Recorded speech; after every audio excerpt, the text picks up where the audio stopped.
الحمد لله رب العالمين والصلاة والسلام على رسوله النبي الكريم.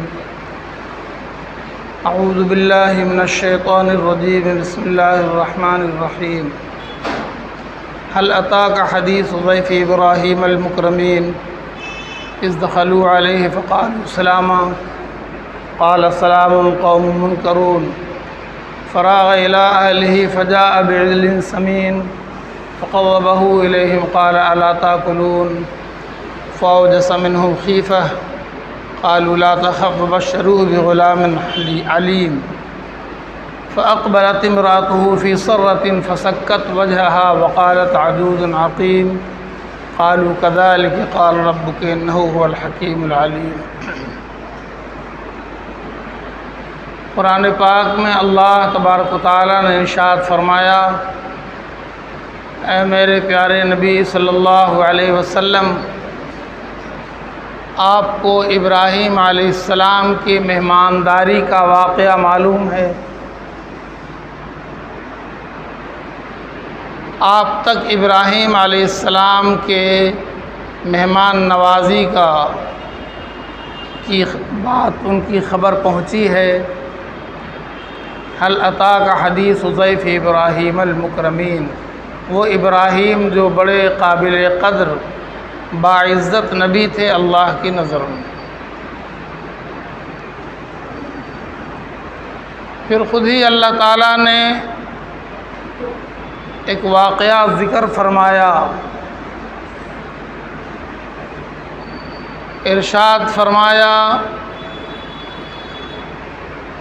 کچھ لوگ ابراہیم علیہ السلام کے پاس آئے اور ابراہیم علیہ السلام کو سلام کیا. ابراہیم علیہ السلام نے ان کو جواب دیا: السلام علیکم. وعلیکم السلام. پھر اس کے بعد ابراہیم علیہ السلام نے اندازہ لگایا کہ یہ اجنبی لوگ ہیں، باہر سے آئے. تو تھوڑی دیر کے لیے ان سے اجازت لے کر اندر تشریف لے گئے اپنے گھر میں.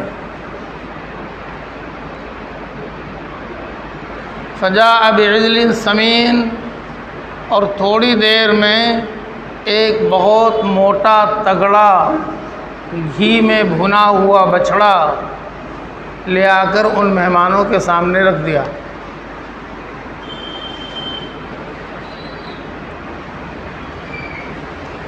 فقربہ الیہم، ان کی طرف بڑھایا، مگر وہ آنے والے مہمان وہ انسان نہیں تھے، وہ فرشتے تھے، اور فرشتے کھاتے پیتے نہیں ہیں. انہوں نے ہاتھ نہیں بڑھایا کھانے کے لیے.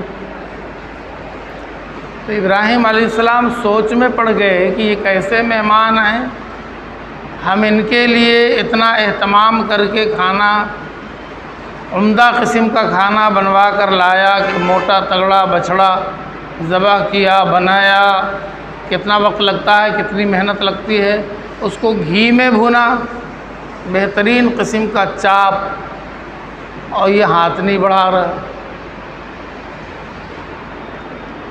تو ابراہیم علیہ السلام کو ڈر لگ گیا، یہ میرے دشمن تو نہیں، اگر دوست ہوتے تو کھا لیتے، دشمن نہیں کھاتا ہے، تو یہ کہیں مجھے کچھ نقصان پہنچانے کے لیے یہ دشمن تو نہیں آ گئے.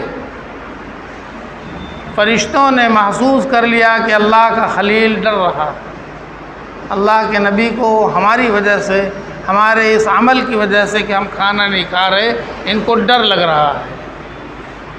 تو ان آنے والے مہمانوں نے یعنی فرشتوں نے کہا کہ لا تخف، آپ کو ڈرنے کی کوئی ضرورت نہیں.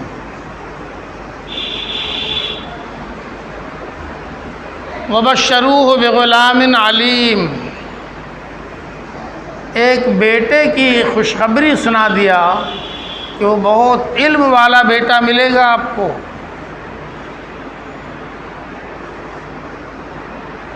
ایک بیٹا کے بارے میں تو آپ سن چکے، بار بار سنا آپ نے، اسماعیل علیہ نبینا علیہ السلام کے بارے میں پوری تفصیلات آپ نے کئی جمعہ سے سماعت فرمایا۔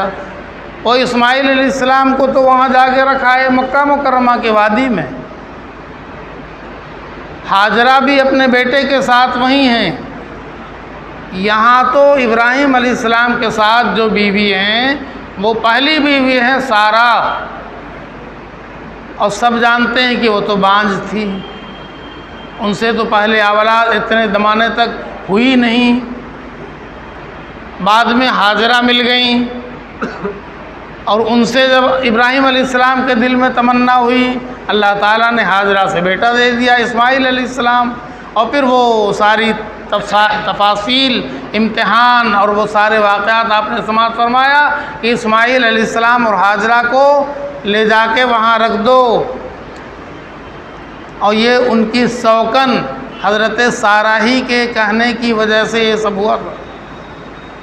اب یہ تنہا تھے ابراہیم علیہ السلام اور حضرت سارہ، اور یہ نیا واقعہ ہو گیا۔ ان فرشتوں نے کہا کہ میں آپ کو بیٹے کی خوشخبری دینے آیا ہوں، وبشروہ بغلام علیم، بڑا علم والا بیٹا ہو۔ وہ حضرت سارہ اندر میں کہیں کنارے میں تھیں، انہوں نے سن لیا کہ یہ مہمان کیا بک رہے ہیں، دوڑی ہوئی آئیں چیختی چلاتی، اور دونوں گال کو زور سے ہاتھ سے مارا، جیسے عورتیں کبھی غصے میں کرتی ہیں۔ فسکت وجہہا وقالت عجوز عقیم، اپنے گال کو زور سے مار کر حضرت سارہ نے کہا کہ یہ کیا بک رہے ہیں، میں بڈھی سڈھی، اب بانجھ، اب مجھے اولاد، مجھے بیٹا، یہ کیا بک رہے ہیں۔ ایک فطری بات تھی، ایک جذبہ تھا، ایک اندر کی بات تھی جو کسی کے اندر ہو سکتا ہے کہ یہ کیا بک رہا ہے۔ اولاد ہونا ہوتا تو اور پہلے ہو جاتا، اور یہ اب یہ ایسی خوشخبری کیوں سنا رہی ہے، کون لوگ ہیں، کیا کر رہے ہیں۔ قالوا کذالک، ان سب نے جو مہمان آئے تھے فرشتوں کی شکل میں، فرشتے تھے وہ انسانوں کی شکل میں مہمان آئے تھے، انہوں نے کہا کذالک، میڈم ایسے ہی ہوگا۔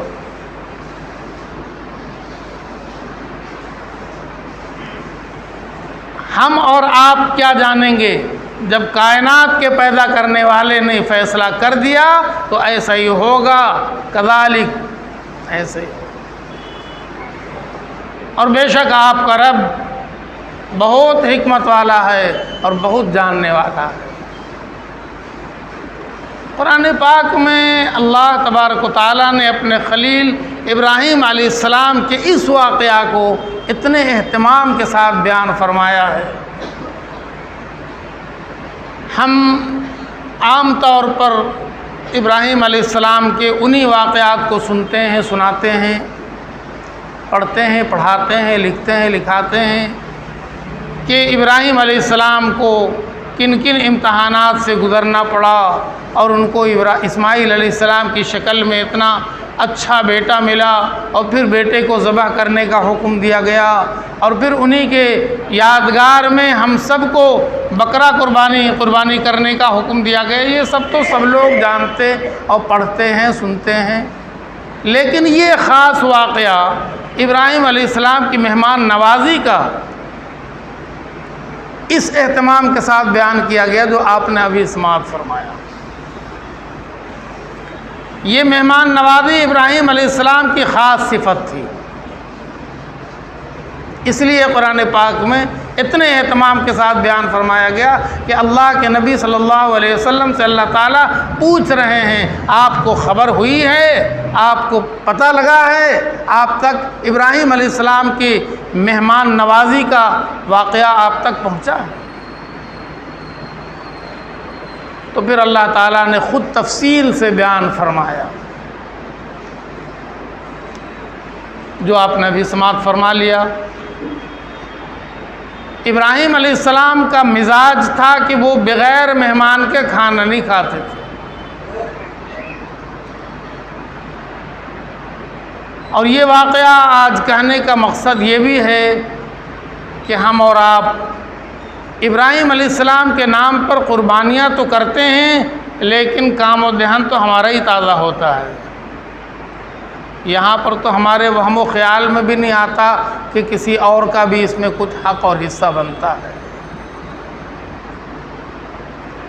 تو خاص کر میں نے آج اس واقعہ کو چھیڑا کہ ہمیں سمجھ میں آ جائے کہ ابراہیم علیہ السلام نے جہاں اللہ تعالیٰ کی فرما برداری کا ریکارڈ قائم کیا ہے، اذ قال لہ ربہ اسلم، جب کہا ان کے پروردگار نے کہ مسلمان ہو جاؤ، قال اسلمت لرب العالمین، ہم سارے عالم کے رب کے لیے اسلام لاتے ہیں، سر جھکاتے ہیں۔ اسلام لانے کا مطلب ہی ہوتا ہے سر تسلیم خم ہو جانا، جو مالک کہے اس کو مان لینا۔ مسلمان ہونے کا مطلب کیا ہوتا ہے؟ جو مالک کہے اسی پر چلنا، اپنے مالک کا مزاج پہچاننا کہ میرا مالک ہم سے کیا چاہا۔ تو وہ قربانیاں اور وہ فرما برداریاں آپ نے سماعت فرمایا۔ اب ابراہیم علیہ السلام کی یہ خاص صفت جو ہم نہیں جانتے ہیں وہ یہ ہے کہ ابراہیم علیہ السلام بغیر مہمان کے کھانا نہیں کھاتے تھے، کھانا کھاتے نہیں تھے، اور روڈ پر کھڑے ہو کر، چوراہوں پہ کھڑے ہو کر ادھر ادھر تاکتے تھے کہ کوئی آئے تو اس کو لے جا کر ساتھ میں کھائیں، اکیلے نہیں کھا سکتے۔ اور جو ابراہیم علیہ السلام نے اپنا گھر بنوایا اپنے رہنے کے لیے، اس میں 4 طرف دروازے چھڑوائے تاکہ مہمان جدھر سے چاہے وہ چلا آئے، چاروں دروازوں سے مہمان آئے۔ مہمان کا اتنا دل میں اہتمام تھا، بغیر مہمان کے کھانا نہیں کھاتے۔ اور یہ بہت مشہور واقعہ آپ نے شاید ہم ہی سے سنا ہوگا یا پڑھا ہوگا آپ نے کسی سے، کہ ایک روز کوئی مہمان نہیں آیا، آپ روڈ پر کھڑے ہوئے ادھر ادھر دیکھ رہے تھے، ایک اجنبی نوجوان نظر آیا، اسے کہا میرے گھر چلو کھانا کھاؤ، وہ ساتھ ہو لیا۔ آپ نے جب کھانا اس کے سامنے رکھا اور خود بیٹھے اور اس سے کہا بسم اللہ، اللہ کے نام سے شروع کرو، اس نے کہا نہیں، ہم تو اللہ کو نہیں مانتے، ہم بسم اللہ کر کے تو نہیں کھا سکتے۔ اب اللہ کے خلیل تھے ابراہیم علیہ السلام، اللہ کے نبی اور دوست تھے، ایک دم سے غصہ آ گیا، یہ کیسا کم بخت ہے، کہتا اللہ کو نہیں مانتے، اللہ کا نام نہیں لے سکتا، بھاگ یہاں سے، اور بھاگ گیا، چلا گیا باہر، اور اس گلی سے اس گلی، اس گلی سے اوپر سے جبرائیل علیہ السلام آ گئے، اے اللہ کے خلیل آپ نے یہ کیا کر دیا، آپ نے یہ کیا کر دیا؟ اللہ تعالیٰ نے مجھے بھیجا ہے آپ کے پاس پوچھنے کے لیے کہ میرے خلیل سے پوچھو کہ وہ مجھے اس سے پہلے بھی تو نہیں مان رہا تھا، اب تک میں اسے کھلا رہا تھا کہ نہیں کھلا رہا تھا، اور مجھے کبھی نہیں مانا، اور میں نے اس کا کھانا نہیں بند کیا، اور آپ نے پہلی مرتبہ میرے نام نہ لینے کی وجہ سے اس کو کھانے پر سے اٹھا دیا، بھگا دیا، آپ نے اچھا نہیں کیا، یہ بات اللہ کو پسند نہیں آئی۔ اب تو ابراہیم علیہ السلام ڈر گئے، اوہو مجھ سے غلطی ہو گئی، ہم تو ہر کام اللہ کی رضا کے لیے کرتے ہیں، ہمیں کیا معلوم تھا کہ میرے اس عمل سے میرا رب ناراض ہو جائے گا، یہ تو ہمارے لیے بڑے نقصان کی بات۔ بس ایک دم سے بھاگے، کھانا وانا چھوڑا، اور گلی میں جا کر دوڑے دوڑے ادھر تلاش رہے، اس گلی جا رہے، ادھر پوچھ رہے، ایک نوجوان ادھر سے گزرا، سب سے پوچھ رہے، لوگوں نے کہا وہ جا رہا ہے، وہ جا رہا، جا کے کہا بھیا چل کھانا کھا، اور اسے پکڑے لے آئے، دسترخوان پر بٹھا دیا، کہا کھاؤ، اب نہیں کہا کہ اللہ کا نام لے کر کھاؤ، خالی کہا کہ کھاؤ۔ تو اس نے پوچھا خیریت تو ہے؟ ابھی تک آپ نے بھگا دیا تھا، اب آپ مجھے کھوج کھاج کے پکڑ دھکڑ کے لے آئے، کچھ بات ہے کیا؟ کہنے لگے ہم نے جس مالک کی وجہ سے تجھے بھگایا تھا اسی مالک نے ہمیں حکم دیا ہے کہ تجھے کھوج کے لاؤں، تجھے کھلاؤں۔ اچھا، میرا وہ مالک اتنا بڑا دیالو، اتنا بڑا رحم فرمانے والا، ہم نے کبھی اس مالک کا نام تو لیا نہیں، وہ میرے لیے آپ کو اپنے خلیل کو دوڑا دیا گلی کے اندر دروازوں پہ، وہ مالک کتنا بڑا ہے۔ تو ابراہیم پہلے مجھے کلمہ پڑھاؤ پھر میں کھانا کھاؤں گا۔ اب وہ مسلمان ہو گیا اور مسلمان ہو کر پھر فرما بردار ہو گیا. تو ابراہیم علیہ السلام کی مہمان نوازی کا یہ واقعہ بھی ہمیں یاد ہونا چاہیے. اللہ تعالیٰ کو یہ ادا بہت پسند ہے کہ کوئی بندہ اللہ کے بندے کو کھانا کھلائے. روزی کون دیتا ہے؟ اللہ. کھانا کون کھلاتا ہے؟ اللہ. ماں کے پیٹ میں 9 مہینہ تک کھانا اللہ کھلاتا ہے. دانت ٹوٹ جاتا ہے تو کھانا وہی کھلاتا ہے، اور جب دانت رہتا ہے تو موٹا موٹا گوشت بھی وہی کھلاتا ہے. ہم سمجھتے ہیں کہ ہم کھلاتے ہیں. اللہ تعالیٰ نے فرمایا کہ تم میرے بندے کو اگر کھلاؤ گے تو میں سمجھوں گا کہ تم مجھے دے رہے ہو. یہ بات اللہ کو اتنی پسند ہے. ہمارے یہاں وہ مزاج کبھی تھا، مہمان نوازی کا مزاج تھا. ہم مسلمانوں کے اندر یہ مزاج تھا.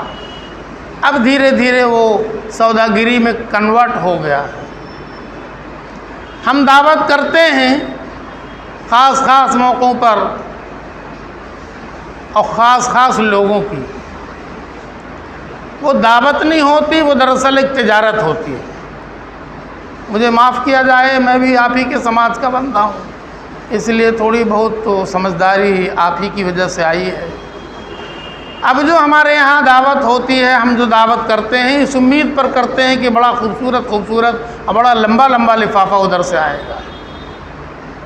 اب وہ دعوت بھی خاص موقع پر ہوتی ہے. اب شادی کا موقع ہو، عقیقے کا موقع ہو یا اور کوئی خاص موقع ہو، لیکن دعوت کا یہ مطلب قطعی نہیں ہے. وہ خاص موقع پر جو دعوت ہوتی ہے وہ اس غرض سے ہوتی ہے کہ اگر ہم یہ دعوت نہیں کریں گے تو ہمارا سماج میں کوئی مقام نہیں ہوگا. مطلب اپنا مقام بڑھانے کے لیے، اپنی عزت بنانے کے لیے ہم دعوت کرتے ہیں. حالانکہ یہ دعوت ہونی چاہیے اللہ کی رضا کے لیے.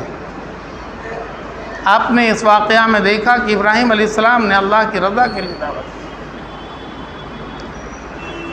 ہم سب کے آقا و مولا احمد مصطفیٰ محمد مصطفیٰ رسول اللہ صلی اللہ علیہ وسلم نے اپنے ماننے والوں یعنی اپنی امت کا ایک مزاج بنایا ہے کہ تمہارے اندر اپنی ذات کے علاوہ دوسروں کا بھی خیال ہونا چاہیے اور دوسروں کا بھی مقام ہونا چاہیے، دوسروں کا بھی خیال ہونا چاہیے. یہ ایک مزاج بنایا ہوگا. تم اپنے لیے صرف نہیں جیتے ہو، تمہاری زندگی دوسروں کے لیے بھی ہونی چاہیے. یہ امت کا مزاج بنایا. بے شمار واقعات موجود ہیں سیرت کی کتابوں میں. حضور پاک صلی اللہ علیہ وسلم ازواج مطہرات کو فرماتے تھے کہ جب تمہارے یہاں گوشت بنے تو تھوڑا سا شوربہ بغل والے کے یہاں بھیج دیا کرو. بغل والے کے یہاں مہمان آنے والے انتظار نہیں کریں کہ آئے گا تو کھلائیں گے، بغل والے کے یہاں بھیج دیا کرو. تو ازواج مطہرات میں سے کسی نے کہا کہ آقا وہ تو یہودی ہے، وہ مسلمان نہیں ہے، ہمارے پڑوس میں جو بسا ہوا ہے وہ یہودی. حضور نے فرمایا لیکن انسان ہے، ہمیں انسان کے لیے حکم دیا گیا ہے، صرف مسلمان کے لیے حکم نہیں دیا گیا. اب دیکھیے اتنا اعلیٰ مزاج. اور ہم صرف تلاش کرتے ہیں اپنے رشتہ داروں کو یا اپنے کرم فرماؤں کو یا اپنے تعلقات والوں کو یا اپنے گاہکوں کو جن سے امید ہے کہ پھر وہ دوبارہ میرے دکان میں آئیں گے. اور یہاں حکم ہو رہا کہ غیروں کو جن سے تمہارا مذہب کا بھی رشتہ نہیں ہے لیکن پڑوسی ہیں تو شوربہ تھوڑا بڑھا کر کے پانی ڈال دیا کرو، تھوڑا بھیج دیا کرو، اس سے محبت بڑھے گی. یہ مزاج دیا، یہ تعلیم دیا. اب صحابہ کرام کا یہ مزاج بن چکا تھا. صحابہ کرام رضوان اللہ علیہ اجمعین کا یہ مزاج بن چکا تھا. تو بخاری شریف میں ایک واقعہ نقل کیا گیا ہے. حالانکہ قرآن پاک کی آیت بھی گواہ ہے، یُؤْثِرُونَ عَلَىٰ أَنفُسِهِمْ وَلَوْ كَانَ بِهِمْ خَصَاصَةٌ. ان کا مزاج ایسا ہے ان صحابہ کرام کا کہ یہ اپنے اوپر دوسروں کو ترجیح دیتے ہیں، اگر خود تکلیف میں ہو تب بھی. یہ نہیں کہتے کہ صاحب ابھی تو اپنا ہی ٹھکانہ نہیں ہے، ابھی تو ہم ہی کو 3 وقت بھر پیٹ کھانا نہیں مل رہا، ہم کدھر مہمانداری کریں اور کہاں ہم دوسروں کو کھلائیں۔ یہ نہیں، یؤثرون علی انفسہم، وہ اپنے آپ پر دوسروں کو ترجیح دیتے ہیں، ولو کان بہم خصاصہ، اگرچہ خود ان کو تکلیف ہو رہی ہو، ان کے یہاں کمی ہو، خصاصہ ہو۔ اور یہ آیت کب اتری ہے؟ حالانکہ یہ مزاج تو تمام انصار کا تھا، مدینہ منورہ کے رہنے والے تمام انصار رضوان اللہ علیہم اجمعین کا مزاج تھا کہ جتنے لوگ مکہ مکرمہ سے مہاجر بن کے آئے، اپنا گھر دروازہ چھوڑ کر، اپنا مال دولت چھوڑ کر، اپنا باغ باغیچہ چھوڑ کر، اپنا کاروبار سب چھوڑ کر یہاں خالی ہاتھ آ گئے اسلام کے خاطر، تو مدینہ منورہ والوں نے انہیں محسوس نہیں ہونے دیا کہ آپ مسافر ہیں یا آپ غریب ہیں، میرا جو کچھ بھی ہے وہ آدھا آپ کا ہے، میرا مکان بھی آپ کا ہے، ہاں بعد نے کہا میری بیویوں میں سے بھی آپ کا حصہ ہے، ہم آزاد کر کے آپ کو بیوی بھی بنا دے سکتے ہیں، اور میرا باغ بھی آپ کا ہے۔ اس طرح کا مزاج تھا۔ لیکن خاص واقعہ ہو گیا جس کا ذکر بخاری شریف میں موجود ہے۔ حضور کے ہاں تو لوگ آتے رہتے تھے اسلام قبول کرنے کے لیے، اور حضور پاک صلی اللہ علیہ وسلم ان کی خاطر داری نہ کریں جو اسلام لانے کے خاطر مدینہ منورہ آئے، اپنا گھر دروازہ رشتہ داری سب چھوڑ چھاڑ کر کے ان کی خاطر داری کیسے نہیں کرتے تھے۔ اب ایک مہمان آیا اسلام قبول کرنے کے لیے، اسلام قبول کر لیا، اب اللہ کے نبی صلی اللہ علیہ وسلم نے انہیں کھانا کھلانا چاہا، تو سب سے پہلے حضور نے اپنے گھر میں دستک دلوایا، اپنی ازواج مطہرات سے دریافت فرمایا کہ کسی کے گھر میں کچھ کھانے کے لیے ہو تو وہ بھیج دیں، کسی کے گھر میں کچھ کھانے کا سامان ہو تو وہ بھیج دیں۔ 9 ازواج مطہرات اس وقت موجود تھیں، 9 کے 9 گھر سے یہ جواب آیا، اللہ کے نبی ہمارے گھر میں تو آج کچھ بھی نہیں۔ ہم لوگ اپنی غربت کا رونا کتنا روتے ہیں، لیکن ان ازواج مطہرات کے گھر سے جو یہ جواب آیا، اللہ کے نبی ہمارے گھر میں آج کھانے کے لیے کچھ نہیں، اس کا کیا مطلب؟ ڈالر تھا، ریال تھا، سونا تھا، چاندی تھی، آٹا تھا، چاول تھا، صرف روٹی نہیں تھی، یہ جواب نہیں ہے، یہ غلط تصور ہے۔ نہیں کا مطلب کچھ بھی نہیں تھا، نہ آٹا تھا، نہ روٹی تھی، نہ چاول تھا، نہ کھانا تھا، کچھ بھی نہیں۔ اللہ کی ذات پر بھروسہ تھا، اللہ ان کو کھلاتا تھا، اللہ ان کا انتظام کر دیتا تھا، لیکن کبھی کبھی ایسا بھی وقت آیا کہ اس دن 9 ازواج مطہرات کے گھر میں کھانے کے لیے کچھ نہیں تھا۔ بخاری شریف میں اس واقعہ کو ایسے ہی نہیں نقل کر دیا گیا ہے۔ جب جواب آ گیا کہ نہیں ہے تو حضور نے مایوس نہیں فرمایا، صحابہ کرام کی طرف متوجہ ہوئے، کون ہے جو آج میرے مہمان کو کھانا کھلاتے؟ کون ہے جو آج میرے مہمان کو سوچ لیں اللہ کے مہمان کہاں کہاں بستے ہیں، کون ہے جو میرے مہمان کو کھانا کھلاتے؟ حضرت ابو طلحہ انصاری رضی اللہ تعالیٰ عنہ کھڑے ہو گئے، عرض کیا کہ حضور یہ شرف مجھے بخش دیا جائے، یہ نعمت میں حاصل کرنا چاہتا ہوں، آپ کے مہمان کو میں اپنے گھر لے جانا چاہتا ہوں۔ فرمایا لے جاؤ۔ ابو طلحہ انصاری رضی اللہ تعالیٰ عنہ ان کو لے کر مہمان کو اپنے گھر گئے، رات کا وقت تھا، اپنی بیوی سے پوچھا کہ کھانے کے لیے، کہا ہے تو مگر بہت تھوڑا ہے، اتنا ہے کہ ایک آدمی کا پیٹ تو بھر سکتا ہے، اور ہم دونوں میاں بیوی تو آدھا آدھا کھا لیتے، لیکن مہمان کو ہم آدھا کھلا دیں یہ تو اچھی بات نہیں ہے۔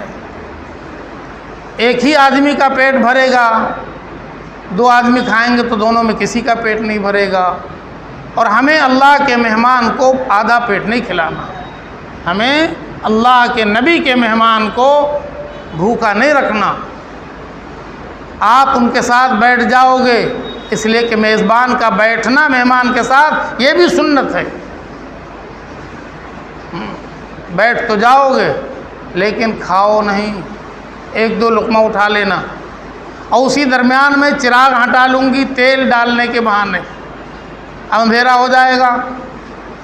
وہاں بجلی کا زمانہ نہیں تھا اور رات کا وقت تھا۔ جب میں چراغ بنا کر لاؤں تیل بھر کر، اتنی دیر میں آپ مہمان کو کھانے کا موقع دے دیں، مہمان کا پیٹ بھر جائے، آپ صرف ہاتھ چلائیں گے، ہاتھ ڈرامہ کریں گے کھانے کا، ہاتھ لے جائیں گے اٹھا کے لائیں گے، کھانا نہیں، اللہ کے نبی کے مہمان کو بھر پیٹ کھلانا۔ بیوی نے ترکیب سکھایا ہے، کوئی ماں ایسی آج ماں، ایسی کوئی بہن، ایسی کوئی بیوی بیٹی جو اپنے شوہر کو مہمان نوازی کا درس دے دے۔ یہاں تو بڑے عجیب عجیب واقعات سننے میں آتے ہیں۔ انہوں نے ایسے ہی کیا، مہمان کا پیٹ بھر دیا، ہاتھ چلاتے رہے، بیوی ان کے چراغ صاف کرتی رہیں، تیل ڈالتی رہیں، اور چراغ لے کے آ گئیں، پیٹ بھر چکا تھا مہمان کا۔ اللہ تعالیٰ سب کچھ دیکھ رہے ہیں، اللہ تعالیٰ اندھیرے میں بھی دیکھتے ہیں، اجالے میں بھی دیکھتے ہیں۔ اپنے ایک پیارے صحابی کے گھر کے اس واقعہ کو اللہ تعالیٰ دیکھ رہے تھے۔ جبرائیل علیہ السلام کو اللہ کے نبی کے پاس بھیج دیا، قرآن پاک کی آیت لے کر، یُؤْثِرُونَ عَلَىٰ أَنفُسِهِمْ وَلَوْ كَانَ بِهِمْ خَصَاصَةٌ۔ میرے پیارے نبی، آپ کی امت کا تو مزاج اتنا عمدہ بن گیا ہے کہ وہ اپنے آپ پر دوسروں کو ترجیح دے دیتے ہیں، خود کو تکلیف اٹھا لیتے ہیں۔ آیت اتر گئی، کچھ تو حضور سمجھ ہی گئے کہ آج میرا ایک دوست میرے مہمان کو لے کر گیا ہے، شاید اسی کے ساتھ کچھ ہوا ہے۔ یہ جبرائیل علیہ السلام نے اتنی عمدہ آیت اتاری ہے، اتنی بڑی تعریف میرے امت کی فرمایا، میرے صحابہ کرام کی فرمایا۔ فجر کی نماز کے بعد جب صحابہ کرام بیٹھ گئے، نماز کے بعد بیٹھتے تھے تعلیم کے لیے، تو حضور نے پوچھا، کہو ہمارے مہمان کے ساتھ کیا کیا تم نے؟ یہ آیت اتری ہے۔ میرے بزرگوں اور دوستو، یہ مزاج تھا صحابہ کرام کا۔ قرآن پاک میں تعریف یوں ہی نہیں آئی ہے، یطعمون الطعام علی حبہ مسکینا ویتیما واسیرا، وہ ایسے ہیں جو کھلاتے ہیں اللہ کی محبت میں غربا کو، ضرورت مندوں کو، وہ یتیم کو جن کے سر پہ باپ کا سایہ نہیں رہا، اس کو بھی، اس کی دل جوئی بھی کرتے، اس کو بھی بلا بلا کر اور چن چن کے کھلاتے ہیں۔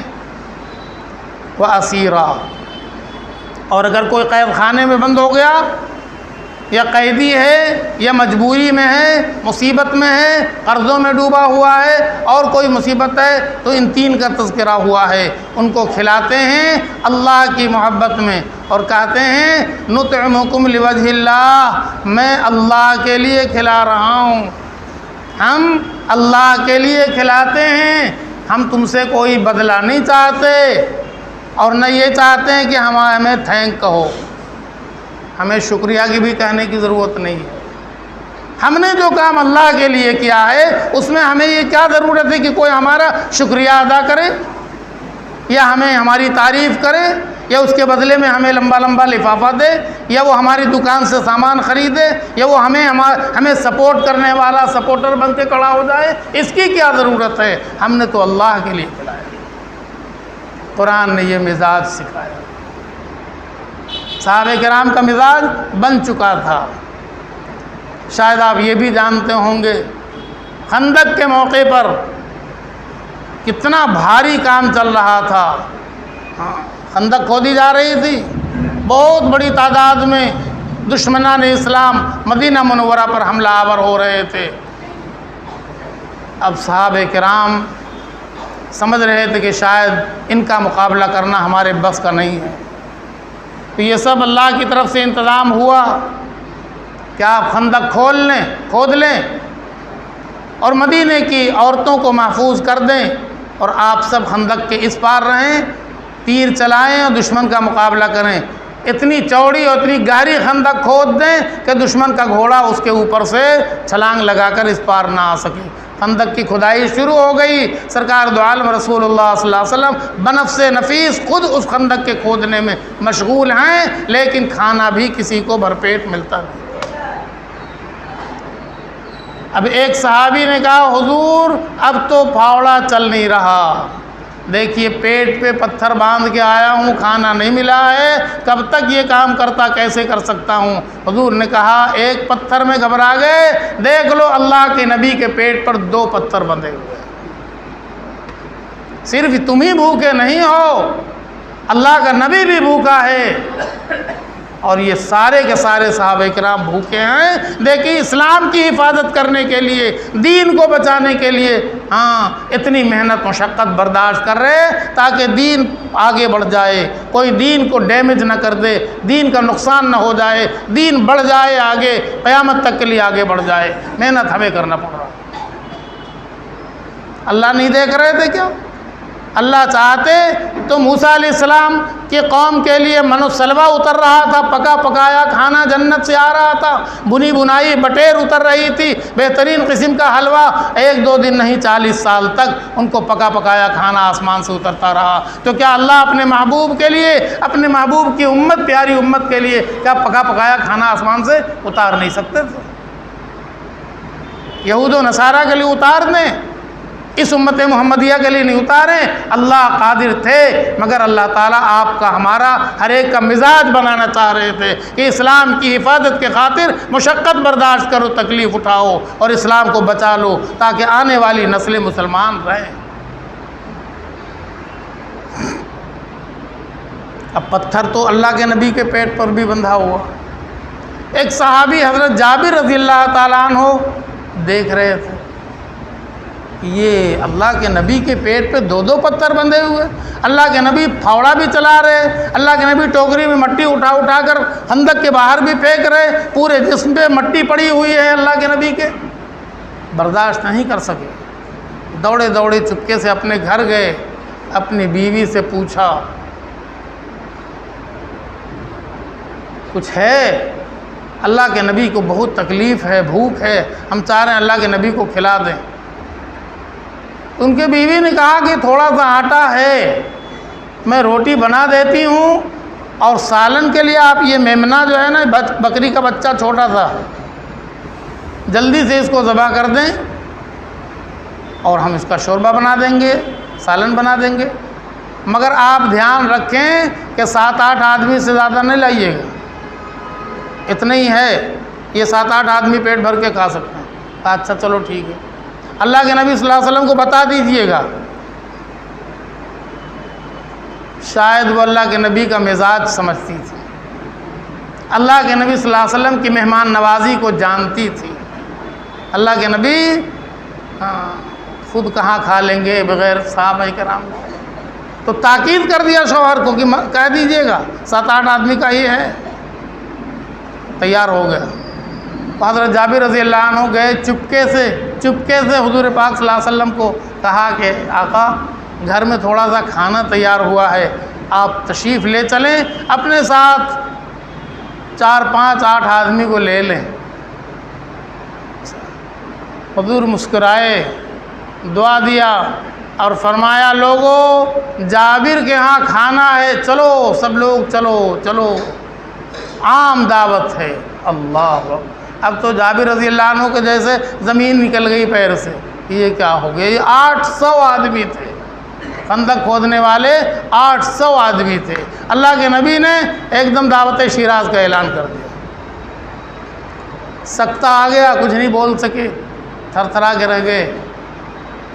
اللہ کے نبی صلی اللہ علیہ وسلم آگے بڑھے، جابر رضی اللہ عنہ سر جھکائے پیچھے، جب دروازے کے قریب گئے اور یہ قافلہ چل رہا ہے خندق کھودنے والوں کا، ان کی بیوی نے دیکھ لیا تو سر پکڑ کے بیٹھ گئیں، اور سب سے پہلے تو اپنے شوہر کو ٹارگٹ کیا، یہ کیا کر دیا؟ آج ذلت ہوگی نا، بولا 8 آدمی کا کھانا، 800 آدمی کو آپ بلا لے۔ کہا میں نے نہیں بلایا، میں نے کہہ دیا اللہ کے نبی صلی اللہ علیہ وسلم سے ساری بات، اب ہمارا کوئی معاملہ نہیں۔ تو مسلمان بیوی نے کہا پھر اللہ جانے، اللہ کا نبی جانے، ہمارا کام ختم۔ اب اب کھلانے والی ذات تو اللہ کی ہے، ہم نے اپنی کمزوری، اپنی مجبوری، اپنی بے بسی بتا دیا، ہم 8 ہی آدمی کا کھانا کھلا سکتے ہیں، بنا سکتے ہیں اپنی سے، باقی اللہ کے نبی نے لایا وہ جانے۔ ہاں، اللہ کے نبی صلی اللہ علیہ وسلم نے فرمایا دیگچی میرے حوالہ کر دو، چھپاؤ، کھول کے مت رکھو، چھپا کے رکھو، اور روٹی بھی ڈھکی ہوئی روٹی میرے حوالہ کر دو بس۔ اب اللہ کے پیارے نبی رسول اللہ صلی اللہ علیہ وسلم دست نبوت سے سالن نکالتے تھے، ادھر دیتے تھے، روٹی نکالتے تھے، ادھر دیتے تھے، جاؤ کھاؤ، سالن نکالتے تھے، روٹی دیتے تھے، جاؤ 4 آدمی کھاؤ، 8 آدمی کھاؤ، صبح سے شام تک 800 آدمی کو اللہ کے نبی رسول اللہ صلی اللہ علیہ وسلم نے روٹی سالن کھلایا۔ ایک میمنہ کا گوشت تھا اور تھوڑے سے آٹے کی روٹیاں تھیں، شام تک 800 صحابہ کرام شکم سیر ہو کر کھاتے رہے۔ جب سب کھا کے فارغ ہو گئے، پکار کر پوچھا اور کوئی بچا، اور کوئی بچا؟ سب نے کہا یا رسول اللہ ہم سب شکم سیر ہو گئے۔ حضور نے جابر رضی اللہ عنہ کو دیگچی حوالہ کر دیا کہ لو، دیکھا تو دیگچی میں سارا سالن موجود ہے اور ٹوکری میں ساری روٹی موجود ہے۔ کون کھلاتا ہے؟ اللہ۔ اگر یہ ایمان ہمارا آپ کا بن جائے تو ہم مہمان سے گھبرائیں گے؟ اللہ نے مسلمانوں کا یہ مزاج بنایا۔ مسلمان کہتے ہیں نا وظیفہ بتا دیجئے، روزی گھٹ گئی ہے۔ وظیفہ یہ ہے کہ اپنی روزی میں دوسروں کو شامل کر لو، تمہاری روزی بڑھ جائے گی۔ اپنی روزی میں دوسروں کو شامل کر لو، اپنے کھانے میں دوسروں کو شامل کر لو، تمہاری روزی بڑھ جائے گی۔ تمہاری روزی دوسروں کے وسیلے سے آتی ہے۔ اور مہمان کے بارے میں تو بہت مشہور بات ہے، شکر بجا آر، ہاں شکر بجا آر کہ مہمان تو، روزی خود می خورد از خان تو۔ شکر کرو اللہ کا، مہمان سے بد دل مت ہو جاؤ، وہ اپنی روزی کھا رہا ہے تمہارے دسترخوان سے۔ حدیث میں آتا ہے کہ مہمان کے آنے سے 40 روز پہلے اس کی روزی آتی ہے، 40 روز کے بعد مہمان آتا ہے۔ ہم سمجھتے ہیں ہماری روزی ہے۔ شکر کر رزاق کا، بد دل نہ ہو مہمان سے، اپنی روزی کھا رہا ہے تیرے دسترخوان سے۔ ایک اللہ والے کے ہاں کچھ مہمان آ گئے اور بیچارے اندر گئے، بیوی سے کہا کہ مہمان آئے ہیں ذرا کھانا پکا دو، مہربانی ہوگی۔ کہا کچھ نہیں، آج آپ کا بھی کھانا بند، روز روز مہمان لے آئیں گے، ہم جیسے ان کی نوکرانی ہیں، ان کا کھانا بناتے رہیں گے۔ اور ڈانٹ دیا شوہر کو کہ تمہارا کھانا بھی آج ہم نہیں بنائیں گے، چلو ہٹو، اور جا کے سو گئی، جا کے سو گئی۔ اب یہ بیچارے کیا کرتے، کیا کرتے، کیا ٹھکمکا گئے کہ مہمان کو یہ تو نہیں کہہ سکتے کہ میری بیوی کی طبیعت خراب ہے، آپ تشریف لے جائیے، دوسرے گھر میں چلے جائیے، ایسا بول سکتے ہیں؟ وہ بغل میں چلے گئے پڑوسی کے گھر میں، دروازہ دستک دیا، سلام کیا، کہا کہ میری بیوی کی طبیعت خراب، حالانکہ دماغ خراب تھا، طبیعت خراب نہیں تھی، دماغ خراب، مگر نہیں کہا کہ طبیعت خراب ہے، میرے گھر مہمان آ گئے ہیں، وہ کچھ پکا نہیں پا رہی ہیں، اگر آپ کے ہاں کچھ ہے تو مہربانی کر کے 1 آدمی کا کھانا دے دو۔ انہوں نے کہا 1 آدمی کا؟ آپ بولو ہم 10 آدمی کا کھانا دے دیتے ہیں، آپ آئے ہیں ایسا تھوڑی ہے، ہم 10 آدمی کا کھانا آپ کے یہاں پہ، نہیں 1 آدمی کا بھیج دو، کوئی بات نہیں، چلو ٹھیک۔ اب اتنے دیر میں اس عورت کا دماغ صحیح ہو گیا، اب یہ اٹھ گئی، انہوں نے سوچا کہ بتاؤ مہمان آیا ہے، ہم نے ڈانٹ دیا شوہر کو، کھانا نہیں جائے گا تو مہمان خالی پیٹ بھوکا کیسے چلا جائے گا۔ وہ سوچی کچن میں جا کے جلدی سے کچھ بنا دے، تو دیکھا کہ ایک بوڑھا آدمی، ضعیف آدمی، وہ برتن میں سے آٹا نکال رہا ہے، تو ڈر گئی کہ یہ کون آدمی آ گیا میرے کچن میں، آٹا نکال رہا ہے۔ تو انہوں نے کہا بڑے آدمی نے کہ میڈم ڈرنے کی کوئی بات نہیں ہے، آپ نے مہمان کو منع کر دیا کہ کھانا نہیں مل رہا، تو مہمان کا جو کھانا تھا، آٹا آ گیا تھا پہلے آپ کے کچن میں اسے نکال رہا ہوں، وہ پڑوسی کے ہاں جائے گا۔ آپ کے ہاں آ تو گیا تھا مگر آپ نے ٹھکرا دیا، اب یہ روزی پڑوسی کے گھر میں چلی گئی ہے، میں اسے اٹھا کے لے جا رہا ہوں۔ اللہ تعالی ہم سب کو عمل کی توفیق عطا فرمائے۔ ہم صرف خود کھانے پکانے والے نہ بنیں، بلکہ اللہ ہمارا مزاج بنا دے کہ ہم دوسروں کا بھی خیال رکھیں۔ یہ ادا اللہ کو بہت پسند ہے، اسی لیے اللہ تعالیٰ نے قرآن پاک میں ابراہیم علیہ السلام کی مہمان نوازی کا واقعہ ان آیات میں خاص طور پر ذکر فرمایا۔ وآخر دعوانا